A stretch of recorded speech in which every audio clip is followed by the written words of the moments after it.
pase, pierna derecha, directo al arco, ¡golazo! ¡Golazo!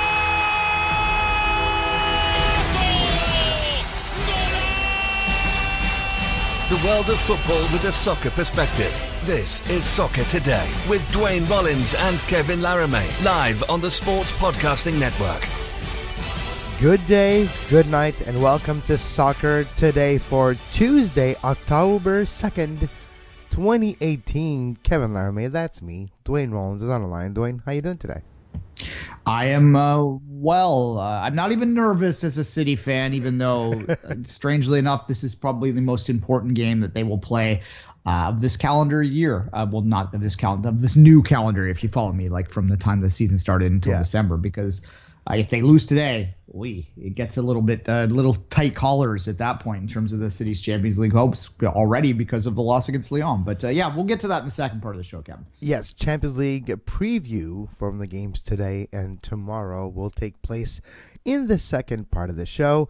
We're starting the show today talking about the last weekend's Champions League. And if you're joining us looking for Canadian men's national team cover, the roster is out for the game versus Dominica. On the next Two Solitudes podcast, Duane and I will talk about this amazing roster. A roster that are like, that's not bad at all. Dominica won't touch the ball. And we'll talk about this on the next Two Solitudes Soccer podcast that you can as well get access. Yeah, as well as the Forge head coach naming as well. Yes. And just Kevin, quickly, I will say one thing about this roster. I'm really happy to see Atiba back. And other than that, we'll leave it at that. They need a mentor. I'm playing FIFA 19, and even Alex Hunter has a mentor, a few mentors with Madrid. So it's good that Canada and Atiba is going to mentor Davies, Baloo, and company. We'll talk about this on the Two Solitude Soccer podcast that you can get access to for $2 a month on patreon.com/sports podcasting network. Premier League results last weekend. A few good games, and let's start with the first game of the weekend and the most interesting one.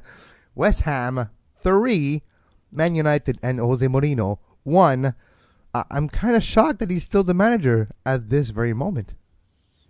Yeah, and look, this is the Premier League weekend was bookended on Saturday, but the opening game and the late game were what really everyone's going to want to talk about, and obviously for different reasons, very different reasons. The Mourinho effect is large and huge and ongoing, and you can't not talk about Jose Mourinho, which is part of what makes him successful when he's successful and part of what makes him a distraction when he is not.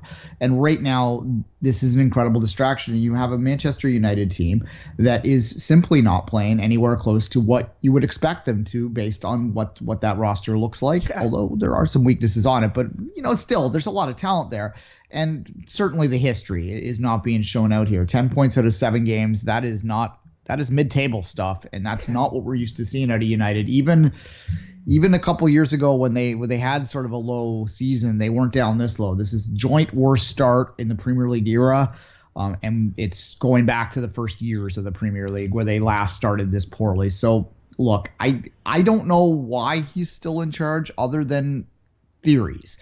My theory is that if you look at what the Glazers do with this club, and the Glazers, a long time ago, they were the villains of football. I think there's a lot of them out there. I think Mike Ashley certainly jumps out that have sort of taken over. But if you're a United fan, you still have this, quote unquote American, well, not quote unquote, they are, but you know what I mean when I say quote unquote, like that American thing hanging over it, where they seem to use United and have used United in the past as like their personal bank. They're leveraging stuff off of them. It's a very profitable enterprise that they can use to sort of stabilize their entire operation. That's not what people want to see in the Premier League. They want to see these ownerships that are out there just for glory, whereas the Glazers seem to be out there for an investment with, one of the world's biggest brands. And there doesn't seem to be a desire to look beyond the ROI in a lot of ways. And I think that's something that, the modern football aspect of this is something that I think is starting to creep in when you're looking at United, because I think that one of the reasons Mourinho is still in charge, Kevin, is that to buy him out would be very expensive. It would be. It would be very expensive. But then comes the discussion of Mourinho. His third club in a row that the third season jitters are a thing, right? Maybe even fourth if you go back to Inter. But let's go back to Madrid. Third season, the players wouldn't listen to him. The players wouldn't react to his motivational tactics. Same for Chelsea. And now same for United. How long does the tactic of I'm beating you up with a stick, there's a carrot in front of you. Are you going to get the carrot just to make sure that I can shut my mouth or not? There's a shelf life to that strategy, and it seems to be 3 years. Well, look, I mean, the first time as a kid you go to the circus and you watch the clowns, you laugh. If you go the next day, you maybe laugh a little bit more, but not as much as the first day. And the third day you go when you watch the clown, you don't laugh at all because the clown's hijinks aren't funny anymore. And I'm purposely using an analogy of a clown here because in many ways Jose Mourinho's antics are clown-like. They are very much, he is playing a role. He's playing a character. He's playing, Jose. He's the special one. I was going to say, is he a parody of himself at this point? Well, he's become he's become that puppet that we saw back in the day, right? The Special One TV. He's kind of become that puppet. He doesn't have, a squeaky voiced Wayne Rooney with him. He's in DC now, but that's kind of what we're seeing here with them. And I do think that that's a big part of that. And these guys, he is bigger than life. So when he comes into a club, I'm sure that you are a little in awe of him until you realize that there's this. Look, and I'm not inside the dressing room, so I'm speculating here clearly. But I think that if you see a guy like this, and this goes across sports, that is this character that he's playing, that it wears thin after a while because these guys, they are heroes on their own right. They're celebrities in their own right. So he doesn't have that same power over them that he might over the media or he might over the general population. So eventually they start to look at him and go, this guy's just a clown, right? He's just a clown, and the clown isn't funny anymore. And I think that that's what's happening, and that's why he has a short shelf life. And my question with Mourinho is what's next? I think that's the most fascinating question. I don't think he will last the year in United, or he will last the year and that will be it. I cannot see him managing Manchester United next season, barring them, winning the Champions League or something, which I don't think they'll do. Yeah, I don't think that's going to happen. I can't see it. No, and I don't think that's going to happen, them winning the Champions League. Huddersfield, Tottenham, 0. Tottenham 2, Tottenham 1 on the road. In this one, Huddersfield in relegation zone right now, but it's way too early to take even a notice of the standings, to just play your games and in a few months take a look at the standing. But for Tottenham, they needed that win to make sure they didn't have too much of a gap at the top end of that table. Speaking of top end, Arsenal and Watford. Watford back to reality. Arsenal back to wins. 2-0 for Unai Emery's team. Wolves 2, Southampton 0. We're finally, I think, seeing Wolves at the level that they truly are. They had a difficult schedule to start the year, even though a great result. They had the 1-1 versus City and all. But Wolves beating mid to bottom table teams quite handily, and that's where we saw Wolves at the beginning of the season. Yeah, look, I mean, we've talked about this a few times, how there is no mid-table anymore within the Champions League. Maybe Wolves, maybe Watford, maybe they are the mid-season. The last three you might throw in there too. But other than that, it really is kind of a all the way up, all the way down situation that we're seeing here in a lot of ways. I do like the way Wolves play. I like the way Watford plays for that matter, but Wolves in particular are playing well. The team that I had pegged early to be kind of a dark horse Fulham is struggling a great deal because they aren't able to adjust their style correctly enough to adjust to the Premier League. So there's a lot of gunk in the Premier League right now, Kevin. This is the bottom half of this league is not as weak as I can remember it. The top half, I think, is quite entertaining and compelling. And when you look at Liverpool, you look at Chelsea's start, you look at City, obviously, which was expected. Yeah. Arsenal is playing above what people thought after a tough start. They're 5 in a row, right? Yeah. This is a lot of excitement at the top of the table. And, you've got United for some intrigue in terms of a struggling top team. But when you look at that bottom half of the table, it's not been a pretty start to the year. They don't have, a lot of times the English Premier League fans like to call this the greatest league in the world because they view 1 to 20 as stronger than other leagues. I don't know if you can make that argument this year. Maybe not. It is the greatest league in the world for other reasons, for production values, for the amount of attention that it generates, and for the viewership that it does generate. But for other reasons, not so much. Newcastle 0, Leicester City 2. What is going on at St. James Park? Well, I mean, not much. I mean, they've got an owner who's insane. They've got who's daring people to buy him out if they could, and it's a mess up there. There's a lot of improvements needed to St. James Park as well. There hasn't been a lot of investment made in there in a long way. We've talked about this to death, I think, and a lot of people have, that this is a club that very much kind of reminds me of Leeds in some way, although Leeds now seems to be in the uptick again, in the sense that it's an historic old club with a great following that kind of fell off. They haven't fallen off the cliff in the same way Leeds did, obviously, who fell all the way down to the third tier. But they certainly have fallen from where they were in the 90s, and I don't know if you'll ever see it go back. 6 years ago? They were like top 10 in the Premier League. Like, never mind 20 years ago. They were there 5-6 years ago, where the Newcastle was the big club out of the rest of the contenders, right? You could say they were like 7th, 6th, sometimes 8th by the end of the season, but they look good now. Well, I'm going back to like 2012, 2013 here. Now it's like, yeah, they don't spend money, and I guess that's what not spending will give you. A loss to Leicester at home. Well, I think Rafa is keeping this team as good as they are. Can you imagine? He might be keeping the flow, yeah. Can you imagine David Moyes with Newcastle? I mean, that's why they have 2 points. So maybe we don't have to imagine but 2 points, no wins. So it's not exactly, yeah. There's a lot of goals. They've become, I made the Leeds example. I'll give another example. They're kind of like Spurs were for about 10 years ago before they started to get it together, right? Like a club that had so much potential, and you could see it sitting there, but just couldn't get their stuff together. I mean, Spurs were fighting relegation a few times a decade or so ago. Paul Stelterio was famously part of the Great Escape team that's Fulham, never mind. But they certainly were in the bottom half rolling around. I'm mixing up my white teams. At any rate, it's kind of a mess up there. It's a shame because there's still, again, and this maybe we're biased because of where we absorb the Premier League from in this part of the world, where I think there are a lot of Newcastle fans, because when a lot of people first started to watch the Premier League consistently, Newcastle was a top team, as you say, and now they're not, and these fans have stuck with them to their credit, but it's kind of a sad mix, though. Although I do want to say before we move on, I do want to slap Everton on the wrist for ruining the perfect 2-0 10 o'clock start. Every game other than that one was 2-0. You could have made a nice little bundle on a parlay bet if you did that. Yeah, 2-0 result actually for Brighton is not too bad. Man City 2, Brighton 0. Man City got the win at home, and in mind, they did have the Champions League of today. So they were at a trot. They were at a canter.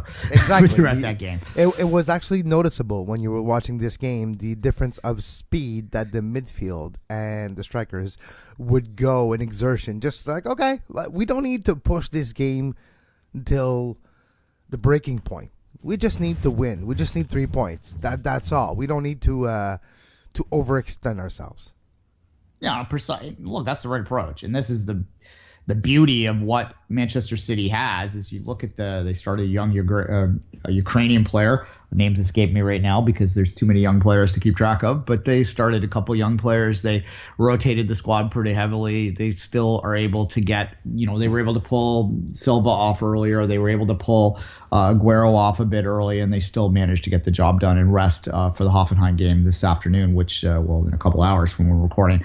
So it's the job done. I mean, when you're the top team, and I think that's during that game, there was a comparison made with the commentators to, City fans love it when they're compared to this club, but they were comparing to the great United teams in the sense, especially under Ferguson, where when they had a Champions League, they were able to get the job done in the league comfortably in a way that allowed them to set themselves up for a Champions League midweek. And that's the key to any team being successful in both competitions is having the roster depth to get through those Champions League games, those league games, so that they can focus their big guns on the Champions League games. And mission accomplished last week for City. As I said, it was really a canter throughout it. Brighton didn't really look like they wanted to add much to that competition, other than they were happy to lose 2-0. They were protecting the 2-0 loss. They didn't want to have a sideways score thrown on them. Yeah, they're like, hey, 2 is not too bad. They just beat a team 5-0 last week, so we're good. 2-0 is good.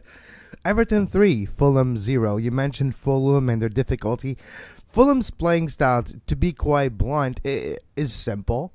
And sometimes simple doesn't quite cut it in the Premier League because defenders and midfielders figure it out really easily a long time ago how to block passing lanes and block the long balls, and then you're stuck not having the ball running after Everton. They like to get on the front foot, and it's a team that wasn't set up in the championship last year to necessarily defend desperately.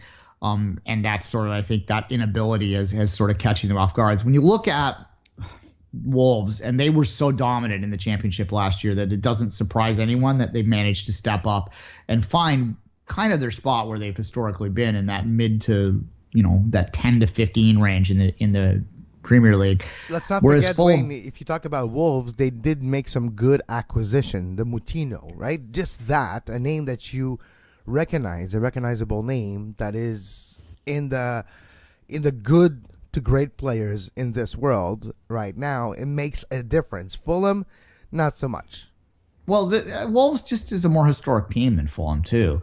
Fulham, traditionally before they had a little ingestion of money in the late 90s, early 2000s, was a team that was kind of League One, League Two.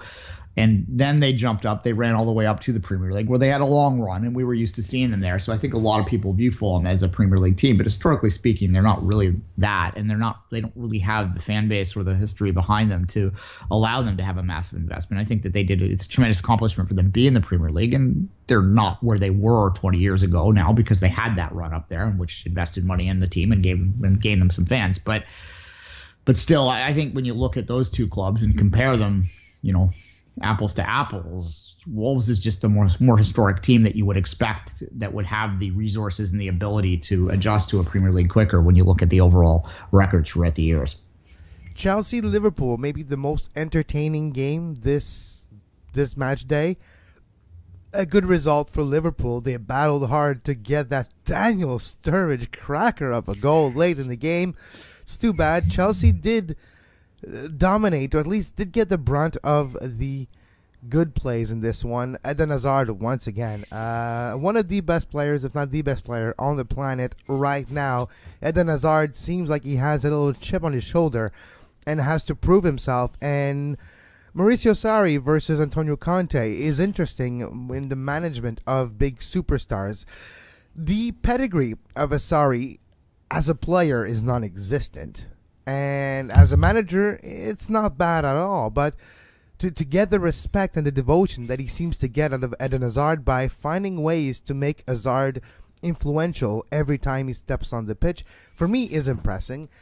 And we do see Chelsea maybe, I would say, having a bit more success so far in the Premier League than we anticipated. They were undefeated, and they're still unbeaten, but they were undefeated up until a few matches ago. And Chelsea against Liverpool, it was maybe a battle for second or even first, depending on the results in the next few months with Man City. But Chelsea-Liverpool, 1-1, fair result. But if you're Chelsea, you feel kind of bad that Daniel Sturridge scored that cracker of a goal to take away 2 points from your great game. Or if you had $40 on the game for Chelsea to win, for example, completely random example. You would be really mad at Sturridge.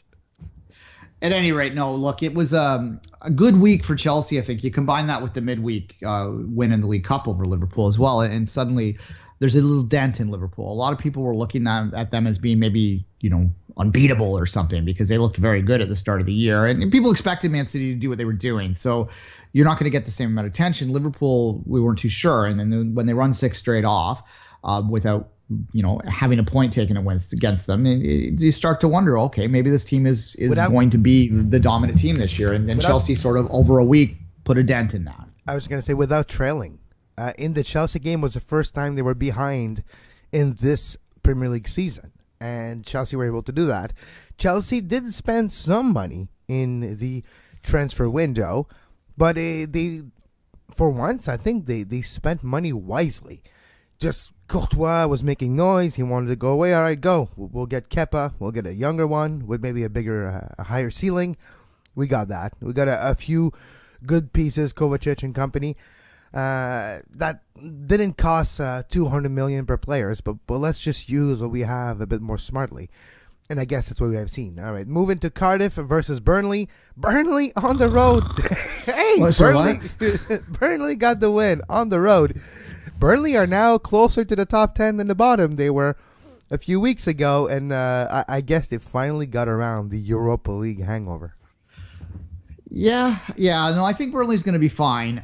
They showed last year that they have sort of a spirit to them, for lack of a better way to put it, that should keep them safe in this league, although they're only, 5 points out of the relegation zone. There's not a lot of safety zone. Hell, United's only 5 points out of the safety zone. Pardon me. They're, 7 points, but 5 points from 17th.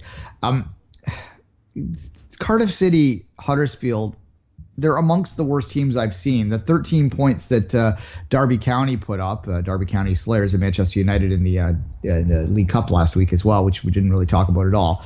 In penalties, 8-7 on penalties for Derby County in the League Cup. That was fascinating. So it's 2 losses in a row if you're United, and 2 big losses in a row.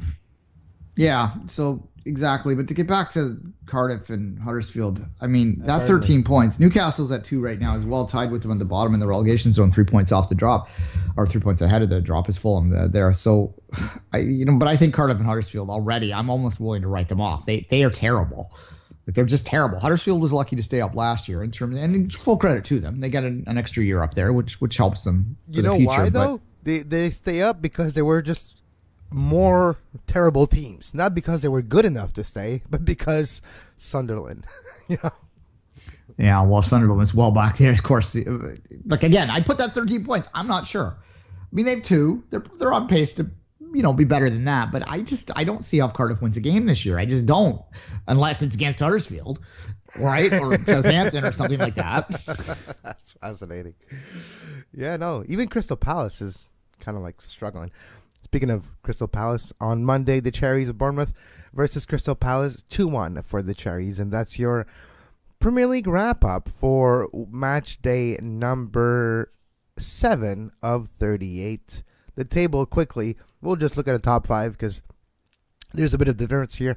So 19 points for City, tied with Liverpool, 19 points. Chelsea 2 points back at 17. Tottenham 4 points back of City and Liverpool with 15, and Arsenal with 15 as well. Watford, best of the rest, I would say 6 right now with 6 points off the top of the league, which is a success for Watford. So it's the usual suspects in the top 5 that we expected to see there, and then Watford. Yeah, what impresses me about Liverpool's start, and City's start for that matter, but Liverpool's start is that, when you look at their goal diff last year, they struggled keeping the ball out of the net. I mean, they scored a lot, so they were able to overcome that, but they've only allowed 3 goals so far this year. City's also only allowed 3 when they scored 21, so they have a plus 18 to the plus 12. But, I mean, those 2 teams with that goal diff there's a gap there, even between what Chelsea's looking like. Chelsea's sticking with them, obviously, but they're just, when you look at the goal differential, there does seem to be a bit of a gap there. Obviously, a big matchup very quickly upcoming. That's going to go a long way to setting the early stage. Whoever wins that game, Liverpool City, will probably be on top at the break at Christmas, and I think, and might be considered the favorite to win this thing. So, I mentioned City having maybe their most important game of the year today, and I do think that from their goals and all that, they cannot lose 2 in a row. They need to get a win here, and if they get a win today in Hoffenheim, and maybe this is the segue into it before we get to something real briefly in between, then they're fine, but they can't get into a hole, because then they're going to have to really scramble to get out of it, and they might only get second, and then maybe you're drawing United, or not United, but because it can't in the round of 16, something like you're drawing a big team in the round of 16 at any rate, and that's difficult for them. But that game in the weekend's obviously huge as well. Kevin, before we go on, we're going to segue into the Champions League. Before we do that, I did want to briefly mention the Cristiano Ronaldo, the allegations against him. Obviously, these are very serious allegations. We've heard about them before. There was a settlement that came out. This is a continuation of that. I retweeted in my feed today, Kevin, it's a thread from the journalist that reported on this that you should read. We're not going to comment, and I'll let you say anything you want, but I'm not going to comment any further on this until more information comes out. It's obviously very serious, and I don't want to say anything that I'm going to regret later, because I simply don't know what's happening or what's going on. I do believe in the importance of victims being able to come forward and make claims against who they're accusing without being attacked and harassed very strongly. I believe that, and I also very strongly believe in due process. So it's kind of something where I'm going to put it out there. We're aware of it. We're not ignoring it, but we're not going to say any more on it until there's more to say. You can read the article on Der Spiegel if you can read German. Now, the Champions League will quickly finish the show with this. A few interesting matchup and a few just regular matchup. I'm just going to mention it, and then I'll ask you which one, and I have a feeling, which one you're actually looking forward to today. Hoffenheim, Man City, Juventus versus Young Boys, Ajax versus Benfica, CSKA Moscow versus Real Madrid, Bayern versus Ajax, Man United versus Valencia, and the last two games today, Lyon, Shakhtar Donetsk, and Roma and Victoria Plzeň. What game am I most interested in? Obviously, the Benfica AEK game. I'm a huge Greek football fan, and no, I'm going to watch the City game. But look, if I'm going to be objective about this, obviously United Valencia is the game to watch. I'm interested to watch Bayern. Bayern had a slip up in the Bundesliga last week. That's a rare thing to say. Ajax is always kind of fun to watch, although I think that's a bit of a mismatch there. But United Valencia, in terms of all the drama and the intrigue around that, is a massive game, and Valencia is no pushover. So that is a tough one for Jose Mourinho to go into. And look, as we said earlier in the show, I don't think this man's going to get fired before the end of the group stage of the Champions League. I don't think that's going to happen. But if Valencia were to go put a beating on them, then maybe they would have to do something at that point. I've already talked about Hoffenheim City and the importance of that from Manchester City's perspective. That is obviously goes without saying. I'm not going to say any more on that. But you know what? Sorry, go ahead, Kevin. I was going to say the only thing that's more important for Hoffenheim Man City for Man City fans is the Lyon Shakhtar Donetsk game from the same group later on today. If Lyon, which will probably be able to handle Shakhtar Donetsk, but if Lyon at home beats Donetsk at well, that's 6 points out of 2 games and a good differential. This could be spelling trouble already for Man City, which will have to battle from behind to finish top of the group. I think City looks at this as they win the 5 out of the 6, they'll probably win the group. That's the only way I think you can approach it as the favorites in the group, having slipped up in the first game. But you can't afford that. Does put incredible pressure on your road games that you can't slip up. Normally, had City won the game against Lyon as expected, you could afford a point on the road. You wouldn't ideally like it, but you could afford it. Whereas now that point on the road would be big trouble. They'd be 5 points back likely, right? And that's not something that they can afford to do.